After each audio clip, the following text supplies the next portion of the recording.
जय महाकाली। आज मैं आपको बताऊंगा बटुक भैरव दीपदान तंत्र के बारे में, जो माँ पार्वती ने भगवान शंकर को पूछा था।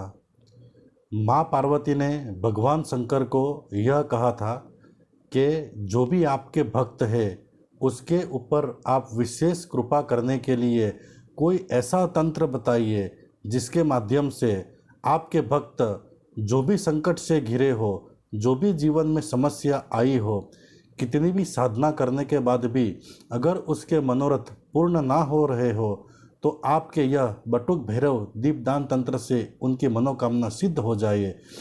यह कहकर माँ पार्वती ने भगवान शिव को यह प्रश्न किया। माँ पार्वती ने कहा कि आपके भक्तों के ऊपर विशेष कृपा करने के लिए हे देवाधिदेव जगन्नाथ, आप मुझे बटुक भैरव दीपदान तंत्र का प्रयोग बताइए। तब भगवान शिव ने कहा कि हे महेशानी, हे पार्वती, आज से पहले किसी भी शिष्य को मैंने यह गुप्त तंत्र कभी भी नहीं बताया है। इसका उल्लेख आज से पहले कहीं भी मैंने नहीं किया है, लेकिन केवल आपकी प्रसन्नता के लिए और भक्तों के उद्धार के लिए मैं आपको यह गुप्त रहस्य भैरव दीपदान तंत्र का प्रयोग मैं आपको बता रहा हूँ। भगवान शिव ने यह कहा है कि यह तंत्र का प्रयोग करने में किसी भी प्रकार का नक्षत्र, मुहूर्त, तिथि, चंद्र राशि, सूर्यादि, नवग्रह देवता, योग, करण, किसी भी प्रकार का शुभ नक्षत्र या मुहूर्त देखने की बिल्कुल आवश्यकता नहीं है। केवल यह 21 दिन का प्रयोग है। अगर कोई साधक अपनी गुरु कृपा से या गुरु के मार्गदर्शन में यह दीपदान प्रयोग कर लेता है तो वह बड़े से बड़े संकट को मात दे देता है, बड़े से बड़े विघ्न को नष्ट कर सकता है। यह मैं नहीं कह रहा, यह भगवान शंकर ने स्वयं माँ पार्वती को कहा है। यह प्रयोग 21 दिन का है। भगवान शंकर कहते हैं, अगर कोई साधक यह बटुक भैरव दीपदान तंत्र का प्रयोग करने का इच्छुक हो तो उसे कितने दिए लेने चाहिए, उसका वर्णन भगवान शंकर माँ स्वयं पार्वती को कहते हैं। साधक को चाहिए 3, 5, 7 या 9 दिए उसको लेने चाहिए। कोई भी एक संख्या बना लेनी चाहिए, निश्चित कर लेनी चाहिए कि आप पहले दिन से कितने दिए जलाएंगे। आप 3 जलाएंगे, 5 जलाएंगे, 7 जलाएंगे या 9 जलाएंगे। यह संख्या 21 दिन तक आपके निश्चित रहनी चाहिए, उसमें त्रुटि कभी भी नहीं होनी चाहिए। आगे भगवान शंकर कहते हैं माँ पार्वती से, अगर साधक को शुभ कर्म करना हो, शुभ करना माने अगर आपका कोई काम नहीं हो रहा हो, आपको कार्य सिद्धि नहीं हो पा रही हो, घर में अशांति हो, आपको शुभता चाहिए, आपके जीवन में प्रगति चाहिए, सुख, साधन, संपत्ति, धन, वैभव, यश, कीर्ति, कार्य सिद्धि चाहिए, तो भैरव जी के नाम से यह दीपक को उत्तर दिशा में जलाना चाहिए। और भगवान शंकर कहते हैं अशुभ कर्म के लिए, अशुभ कर्म क्या होता है? अशुभ कर्म होता है मारण, मोहन, उच्चाटन, विद्वेषण। देखिए, मैं आपको एक चीज़ यहाँ पे बता देता हूँ। भगवान शंकर ने जो 6 कर्म का निर्माण किया था, इसमें उल्लेख मिलता है मारण, मोहन, वशीकरण, विद्वेषण, स्तंभन, उच्चाटन, अर्कसन, बहुत सी चीज़ों का उल्लेख मिलता है। इसे 6 कर्म कहा जाता है। लोग ये समझते हैं कि वशीकरण किसी के ऊपर भी किया जा सकता है, लेकिन ये बहुत बड़ी गलतफहमी है। ऐसा कभी भी नहीं हो सकता है। दूसरी बात, जो लोग यह कहते हैं 24 घंटे में यह कार्य सिद्ध हो जाएगा, 1 महीने में हो जाएगा, 11 दिन में हो जाएगा, ऐसा कभी किसी शास्त्र में नहीं लिखा है। जो ऐसा कहता है वो सबसे बड़ा ढोंगी है। यह मेरा स्वयं का कहना है आपको, क्योंकि भगवान ने ये कहा है अगर आप श्रद्धा से कोई कर्म करते हो तो उसका फल अवश्य ही प्राप्त होता है। वो देर से होता है या शीघ्र होता है, ये ईश्वर के ऊपर निर्धारित है, क्योंकि हम केवल कर्म कर सकते हैं, हम फल नहीं दे सकते। क्योंकि जो एक ज्योतिष होता है ना, वो ज्योतिष भाग्य विधाता कभी नहीं हो सकता है। वो आपके लिए केवल एक मार्गदर्शक सत्ता है, केवल आपको एक मार्गदर्शन दे सकता है। वो आपका भाग्य का निर्माण कभी भी नहीं कर सकता। वो तो स्वयं शास्त्र सम्मत पुरुषार्थ से आपको आपका भाग्य का निर्माण करना होता है। तो भगवान शंकर ने ये षट कर्म के लिए कुछ नियम बनाए हैं। वो नियम क्या है मैं आपको बता देता हूँ। वो आपको कोई नहीं बताएगा, क्योंकि सबको बिजनेस करना है, सबको व्यापार करना है तंत्र के माध्यम से। लेकिन मैं आपको एक सच्चाई बता देता हूँ। भगवान शंकर ने क्या कहा है कि वशीकरण कब किया जा सकता है? अगर पति पत्नी के बीच कोई अशांति का माध्यम बन जाए, उनका गृहस्थ जीवन खतरे में पड़ जाए, जिसकी बदौलत पूरा संसार, पूरा परिवार बिखर जाए, ऐसी नौबत आ जाए, तब भगवान ने यह कहा है कि पति पत्नी को मिलाने के लिए, उसके गृहस्थ को बचाने के लिए वशीकरण का प्रयोग करना चाहिए। ऐसा कभी भी नहीं हो सकता कि आपको कोई पसंद आ जाए तो आप उसको वशीकरण कर सकता है। यह शास्त्र विरुद्ध है। ऐसी आज्ञा भगवान शंकर ने कभी भी नहीं दी है। दूसरी बात, विद्वेषण कब करना चाहिए? तो भगवान शंकर यह कहते हैं, अगर कोई अच्छा आदमी हो जिसका अनैतिक संबंध यानी अशुभ संबंध, जिसका कोई शुभ फल प्राप्त ना होने वाला हो, भविष्य में गलत रास्ते पे ले जाने वाला संबंध अगर किसी के बीच हो, तो उसको अलग करने के लिए विद्वेषण कर्म करना चाहिए। दूसरी बात, मारण कर्म कब करना चाहिए? भगवान शंकर ने स्पष्ट रूप से निर्देश दिया हुआ है कि अगर आपके पास कोई रास्ता ना बचे, आपके पास सभी रास्ते बंद हो जाए, आपकी खुद के जान का खतरा हो, तब आप मारण कर्म का प्रयोग कर सकते हैं। भगवान शिव ने यह भी कहा है किसके ऊपर मारण कर्म का प्रयोग नहीं करना चाहिए? जो बालक हो, स्त्रियां हो, या फिर जो तंत्र का साधक हो, या तो जो ब्रह्म ज्ञान को प्राप्त किया हो, जो तपस्वी हो, जो गुरु मंत्र से दीक्षित हो, ऐसे व्यक्ति पर कभी भी तंत्र का प्रयोग नहीं करना चाहिए। अगर कोई साधक द्वेषवश, ईर्षावश ऐसे व्यक्ति पर तंत्र का प्रयोग करता है, वशीकरण हो, मारण हो, विद्वेषण हो, उच्चाटन हो, स्तंभन हो, आकर्षण हो, ऐसा कोई भी षटकर्म करता है, तो करने वाला स्वयं ही नष्ट हो जाता है। यह भगवान शंकर ने खुद कहा है। इसलिए मैं आपको एक चीज़ बता देता हूँ। अगर समझ लीजिए, एक उदाहरण के तौर पे मैं आपको ये समझा रहा हूँ। अगर कोई व्यक्ति पुलिस की नौकरी करता है तो उसको हथियार दिया जाता है। इसका मतलब ये कभी भी नहीं होता है कि वो अपनी मन मर्जी से कहीं भी हथियार का उपयोग कर सके। अगर उसको हथियार का उपयोग करना हो तो उसके जो भी ऊपरी अधिकारी हो, वो जब तक आदेश ना दे, या तो ऐसी सिचुएशन ना बने, ऐसी कोई परिस्थिति ना बने कि हथियार का उपयोग करना पड़े, तब तक कोई भी अधिकारी हथियार का उपयोग नहीं कर सकता है।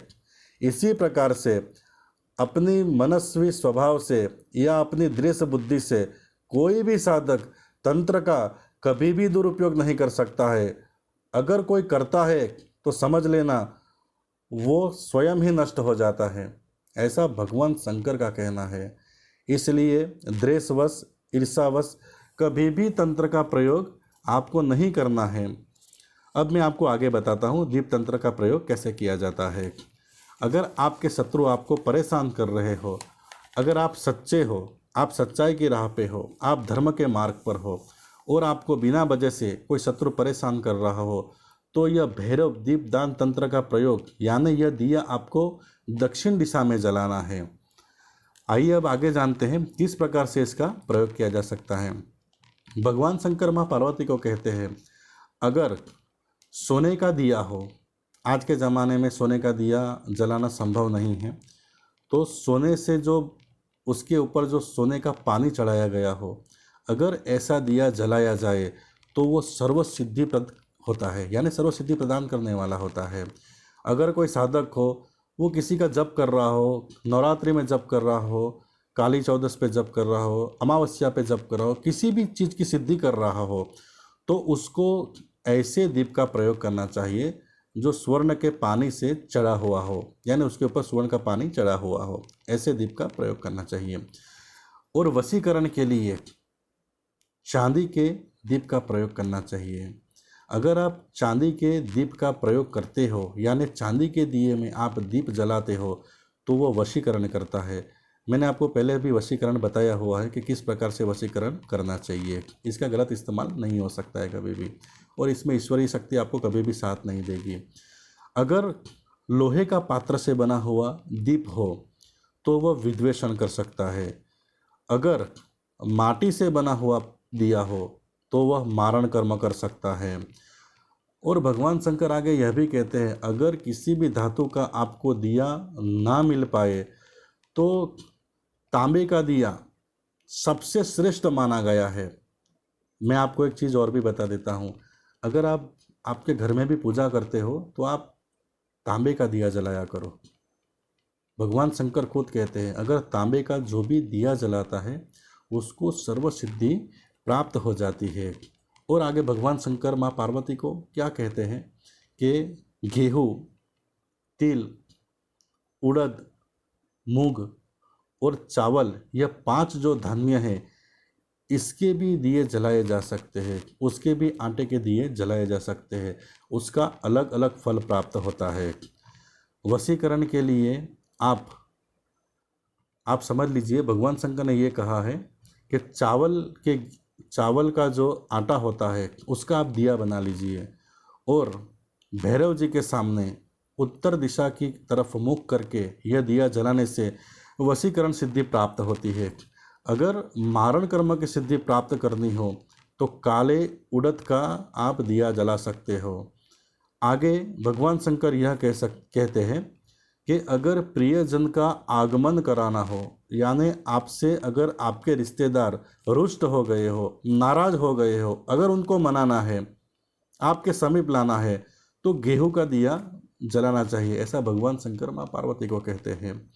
मोहन के लिए मूंग का दिया जलाना चाहिए, यह भगवान शंकर ने आदेश दिया है। और आगे भगवान शंकर विस्तार से यह भी कहते हैं माँ पार्वती को कि हे पार्वती, हे महेशानी, अगर आकर्षण करना हो तो आपको गाय के घी का प्रयोग करना चाहिए। वशीकरण में भी गाय का घी का उपयोग कर सकते हो या तिल के तेल का आप उपयोग कर सकते हो, उससे वशीकरण सिद्धि प्राप्त हो जाती है। विद्वेषण के लिए कड़वा तेल, इसका आप उपयोग कर सकते हो। भगवान शंकर कहते हैं कि हे पार्वती, मारण कर्म के लिए राई का तेल यानी सरसों का तेल का उपयोग कर सकते हो। उच्चाटन कर्म के लिए ऊँट, भैंस या बकरी का जो घी होता है इसका आप उपयोग कर सकते हो। अगर कोई व्यक्ति किसी भी प्रकार के बंधन में पड़ा हो, बंधन माने किसी भी तंत्र बाधा से किसी शत्रु ने आपका व्यापार बांध दिया हो, अगर किसी की शादी ना हो पा रही हो, शादी को बांध दिया हो, कुख बंधन कर दिया हो। कुख बंधन माने अगर तंत्र का प्रयोग ऐसा भी किया जा सकता है कि उस औरत को कभी भी बच्चा ना हो, उसको कुख बंधन कहा जाता है। ग्राहक आने बंद हो जाते हैं आपके व्यवसायिक क्षेत्र के ऊपर, स्थल के ऊपर, उसको भी व्यापार बंधन कहा जाता है। तो ऐसे बंधन को तोड़ने के लिए, और अगर आपके यहाँ भूत प्रेत पिशाच बैताल आदि का प्रकोप हो, वो आपको सता रहे हो, तब भगवान शंकर कहते हैं ऐसी सभी अवस्था में आपको सरसों के तेल का दिया जलाना चाहिए। सबसे उत्तम होता है सरसों का तेल का दिया। अगर वो आप जला लेते हो काल भैरव, बटुक भैरव के सामने, तो ये सारी अनिष्ट परिस्थितियाँ अपने आप समाप्त हो जाती है। अब आगे और एक गुप्त रहस्य मैं आपको बताता हूँ। ये हो गया कैसे जलाना है, कब जलाना है, कौन से पात्र में जलाना है, किस घी और तेल का उपयोग करना है। अब जो जोत बनाई जाती है वो कैसे बनानी है वो मैं आपको बताता हूँ। जोत की जो संख्या होती है वो 1, 5, 7 या 21 आपको बनानी है। यह सबका फल अलग अलग तंत्र शास्त्र में बताया गया है। कहा गया है कि शांति कर्म के लिए सफ़ेद ज्योत बनानी चाहिए, यानी जो सफ़ेद सूत होता है, जो धागा होता है, अगर आप उसकी एक ज्योत बनाते हो तो वो शांति कर्म के लिए होता है, यानी आपके घर में शांति लाने के लिए, अनिष्ट टालने के लिए, झगड़े को समाप्त करने के लिए, किसी भी विपदा को टालने के लिए एक ज्योत की आप दिया जला सकते हो। फिर भगवान शंकर आगे यह कहते हैं, अगर पीले धागे की ज्योत आप जलाते हो तो वह स्तंभन करने में उपयोग होता है। स्तंभन माने अगर बिना मतलब के कोई शत्रु आपको परेशान कर रहा हो, कोई शत्रु आपके ऊपर आक्रमण करने की कोशिश कर रहा हो, तब आपको पीला धागा लेना चाहिए। पीले धागे से अगर आप दिया जलाते हो भैरव जी के सामने तो शत्रु स्तंभन हो जाता है। वशीकरण के लिए लाल सूत का दिया जलाना चाहिए, इससे वशीकरण सिद्धि प्राप्त होती है। विद्वेषण के लिए मजिट कलर का जो रंग होता है, मजिट कलर का एक, उसका भी आप दिया जला सकते हो। मारण कर्म के लिए काले ज्योत की यानी जो काला धागा होता है उसका आप दिया जला सकते हो। अगर आपको किसी भी रंग का कोई धागा ना मिले तो भगवान शंकर यह कहते हैं केवल सफ़ेद रंग के धागे से भी आप ये सब कर्म कर सकते हो। तो ये कैसे करना है, ये इसमें भगवान शंकर ये बताते हैं।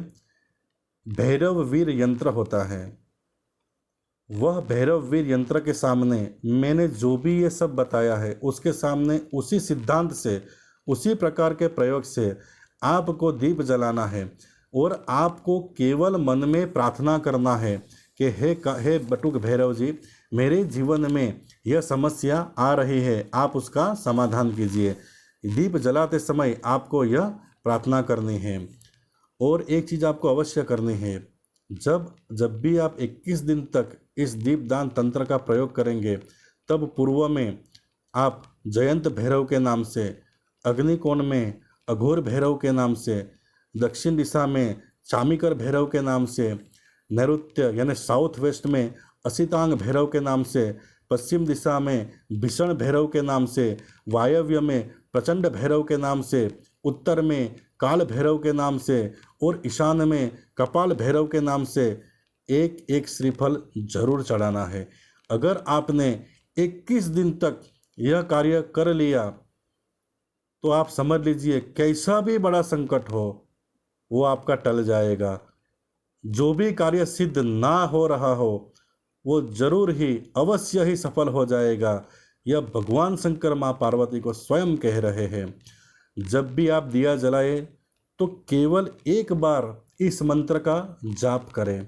मंत्र बहुत ही ध्यान से आप सुनिएगा। आपको अगर याद ना रहे तो आप एक कोरे कागज पर यह मंत्र लिख लें। मंत्र इस प्रकार से है, ओम ऐं श्रीं क्लीं श्रीं सर्वज्ञाय प्रचंड पराक्रमाय बटुक भैरवाय इमं दीपम गृहाण सर्वकार्याणि साधय साधय दुष्ट नाशय नाशय त्रासय त्रासय सर्वतो मम रक्षाम कुरु कुरु स्वाहा। जी हाँ, इस मंत्र का एक बार आपको केवल जप करना है। आप एक बार करके देखिए, आपको बहुत ही शुभ फल प्राप्त होगा। आपको केवल श्रद्धापूर्वक काल भैरव जी को यह दीपदान प्रयोग करना है। जय महाकाली।